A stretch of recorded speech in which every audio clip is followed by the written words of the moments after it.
Hello, hello mes amours, comment nous est? J'espère nous en forme avec Jésus. Ap gade nou m gen carotte, gen Haitian Spice, mwen gen zonyon, piment douce, tomate.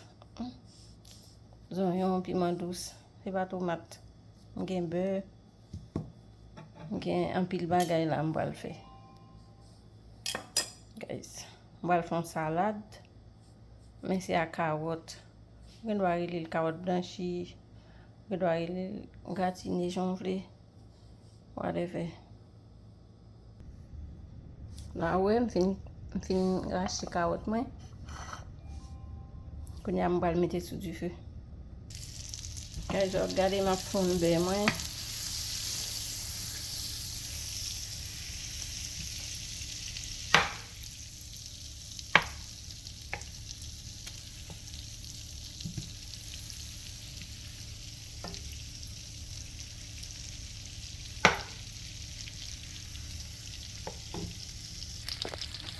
Fin fond beurre, kounya la ma mette carotte la. Guys, pas oublier tout le monde cuisine son bail qui vaste. Tout le monde a fait une cuisine jongle, attendez.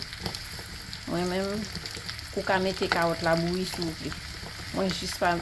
Moi-même juste pas choisi bouillir, but ou ka bouillir s'il vous plaît.